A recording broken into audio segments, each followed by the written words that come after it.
One of China's biggest sports stars recently appeared to publicly accuse a former top government official of sexual assault. As Stephanie Tsai explains, there are now new questions about what happened and the broader issue of Me Too in China. Judy, this month, Chinese tennis star Peng Shuai seemed to accuse a former top government official, Zhang Gali, of forcing her to have sex, making Zhang the highest-ranking Chinese official called out by China's fledgling Me Too movement. Peng posted the allegation to a Chinese social media site, which promptly deleted it. High-profile players voiced their support amid fears she went missing. Naomi Osaka tweeted, "Censorship is never okay at any cost. I hope Peng Shuai and her family are safe and okay." But today, Chinese state TV tweeted a copy of an email Peng allegedly sent to the Women's Tennis Association. "The allegation of sexual assault is not true," she wrote. "I'm not missing, nor am I unsafe." For more on all of this, I'm joined by Jane McManus, a sports reporter and director of the Center for Sports Communication at Marist College. Jane, this has all gotten very complicated in the last few hours. Today, Peng Shuai supposedly sends this email to the WTA, denying her original claim and saying she was not sexually assaulted. But then, this afternoon, the chair of the WTA puts out a statement saying, "I have a hard time believing that Peng Shuai actually wrote the email or believes what is being attributed to her. He says her safety still needs to be verified."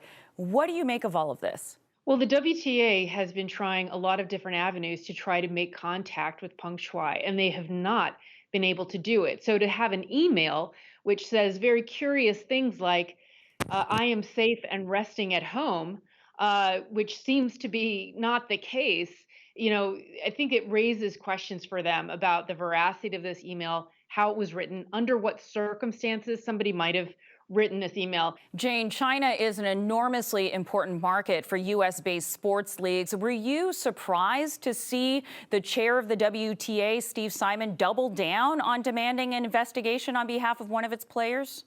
Actually, the WTA has made, I think, the strongest statement since in reaction to something that China has done. We haven't seen this from other leagues like the NBA or the Premier League, which have also had players who've spoken out against some alleged abuses that China has had.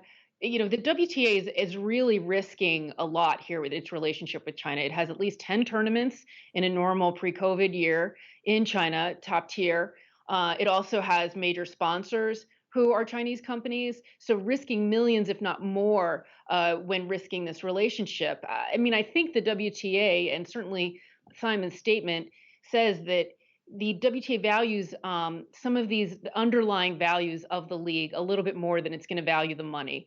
Could we see the WTA boycott China? Simon has threatened to remove tournaments from China if the situation isn't resolved in a way to his satisfaction and the safety of Peng Shuai isn't assured. So I think we really could see something like that. So many times these negotiations between companies and potential human rights abusers take place behind closed doors. There is a quiet diplomacy that happens when there's a crisis like this, and so to make such a public statement challenging China's version of what's happening here, is a risky play from the WTA. And I don't know exactly what the end is going to be, but there's potential for real damage here in this relationship. I want to talk about this in the larger context of the Me Too movement in China. Peng's original social media post, as you know, Jane, was deleted within minutes by censors in China. They're very good at that. How big of a problem are these allegations for Beijing, given the stature of this sports star, as well as the stature of this government official who is allied with the president, Xi Jinping himself? I think it's a real optics problem for China. They're going to be hosting the Olympics in just a few weeks. So the ideas of the intersection between China and sports is very much in the forefront of a lot of people's thinking right now. You have a lot of governments questioning how involved they should be in this Olympics, with the human rights allegations against China. And so obviously this is something that really stands out, the way that they've cracked down, not just on Peng Shuai's social media, all mentions of tennis in some cases. I think the New York Times had a report where certain keywords like that were no longer searchable in China.